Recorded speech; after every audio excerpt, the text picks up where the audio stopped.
Hello, and welcome to the Justice League, where we bring you the social justice of the world. As always, we are Jaleesa Gonzalez, Emma Bowman, Madeline Fennell, Connor Summers, and Cole Thompson. Prejudice and violence, two plagues of American society that musicians have spent years standing up against. Within this podcast, we will focus on these topics and how they appear in the music we listen to. From rock to hip-hop and from the Beatles to Macklemore, the music industry has been standing up against these plagues on society. Let's discuss. Welcome to the Justice League. In a world where hate simmers inside the melting pot, many want to know why hate crimes, unjust sentencing, and bigotry happen. Fear and lack of education has fueled both well-known unjust treatments as well as those that aren't as obvious. Same Love by Macklemore talks about how the LGBTQA community has suffered a multitude of attacks at the hands of ignorant people. According to Regina Kunzel, people belonging to the LGBTQA community were once accused of having mental disorders and treated with shock, aversion treatments, and many other ways. I agree that there are a lot of ignorance in the world, specifically towards the LGBTQA+ community. I grew up in a town that was very conservative, and I had a lot of friends that were members of this community. The majority of them were terrified to openly be themselves, not just because they were revealing their sexuality to everyone, but because they were genuinely concerned with their safety in the community. How has society's slowly shifting views impacted how minority demographics are treated? They have received better, more rounded aid, but are still not getting equal treatment in this time and age. The U.S. 2016 election was based on fear and drove people to extremes. Would this have happened otherwise? I think that fear has always existed and will never fully go away. But this past election brought it to extremes. People who used to hide their feelings aren't doing so anymore because of the constant hate that's fed through media. Whenever anyone turns, there's negativity towards someone that makes it seem okay to do so. The Civil Rights Movement was a mass protest to secure African Americans the equal access to opportunities and necessary privileges and right of being an American citizen. The song Blackbird by Paul McCartney discusses this very issue with the struggle of African Americans for their freedom. When the Civil Rights Act was signed in 1964, it looked to be a turning point for African Americans. Incidents today prove otherwise, such as the shootings in Ferguson and the killings in Charlottesville, that racism still exists. In 2014, Michael Brown, an unarmed black teenager, was shot and killed by a white police officer.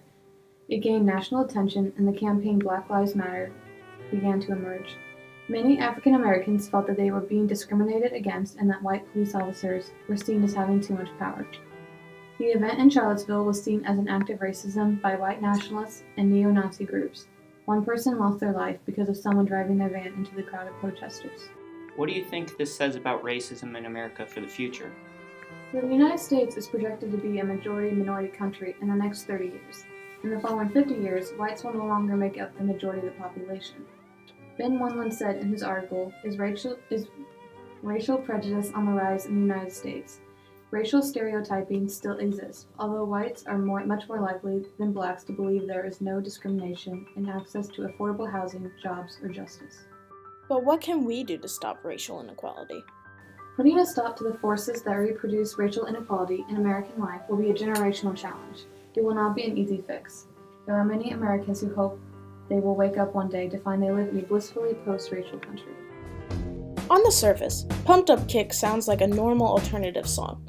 Once we look closer, it's actually talking about a boy who commits a school shooting.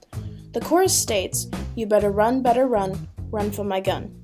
You better run, faster than my bullet." Mass shootings have become a big issue and common event in today's society. Yet somehow, they are always a surprise. Studies have shown that the majority of shooters have one thing in common: they were bullied. The key to preventing these things from happening is to target the source, help prevent bullying in schools, around workplaces, and even society in general, and it will decrease the violence for the future. What can we do to stop bullying?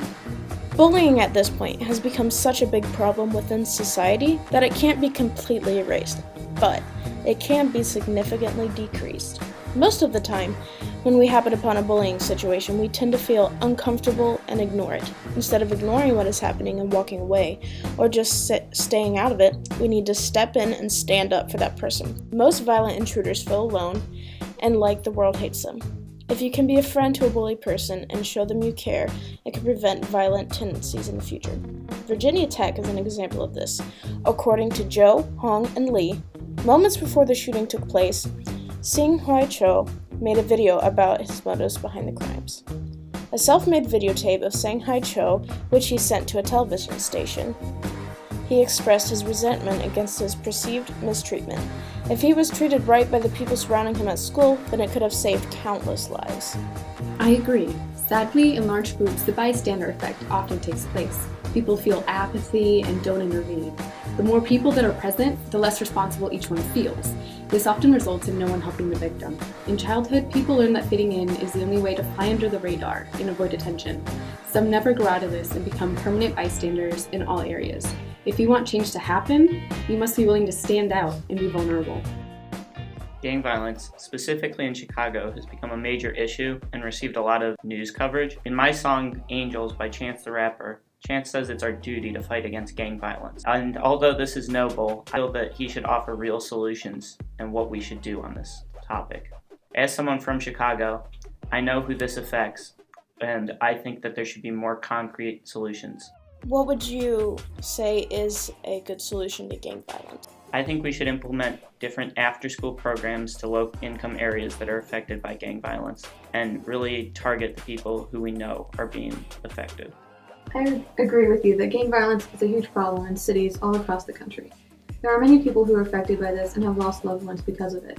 I think with more affordable education, people who are part of these gangs will be able to do something with their lives and end up not going to jail or even worse. Many minorities are denied social justices and civil liberties that are a result of their ethnicity. The song White Privilege 2 by Macklemore and Ryan Lewis claims that racism is still prevalent in today's society. It talks about how due to social injustices and racism, there has been an increase in violence in the police force against minorities. It also discusses the civil liberties that are denied to minorities. Racial stereotyping is another way people are discriminated against, and it does not help the current situation at hand. One example of racial violence that was brought to light in the paper was shooting and the killing of Michael Brown in Ferguson, Missouri. This shooting only caused racial profiling and stereotyping to become more common in the police force. According to a Washington Post database that is updated daily, there have been 847 people shot and killed by police in 2017. 23% of those people that were shot and killed were African Americans. Racism is stronger than ever in today's society. It continues to spread throughout the country and needs to be halted. Some people say they do not see skin color. Instead, they view everyone as the same and equal in attempts to diffuse racism. But this does not help the situation. If it requires everyone to be seen as the same skin color to be accepted, then in reality, we are not accepting them as who they are. What can society do to help fix the problem of racism in the U.S. today? Moving forward, society needs to keep bringing more information to light on this topic while continuing to argue their points peacefully.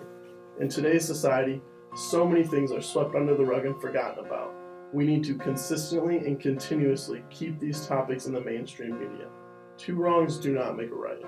I agree that racism is still a huge problem, and it feels like half the country has forgotten that. They just assume that American racism ended with the civil rights movement, when it definitely didn't. I think that it is important to remember that stuff like this still goes on, and if we want change, we must stand up for it. When the civil rights movement ended in the 1960s, it looked to be an end to hate and discrimination against numerous communities within the United States. Unfortunately, throughout time, this discrimination has continued. Hate has become a social norm in the United States, to the point where you almost feel numb when another event is featured on the news. The hate crimes in Ferguson, the Virginia Tech shootings, as well as the Laquan McDonald shooting in Chicago, and so many other events.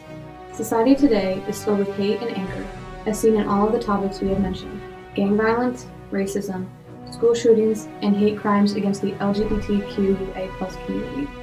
All of these problems would be resolved if everyone would follow the golden rule: treat others the way you would want to be treated.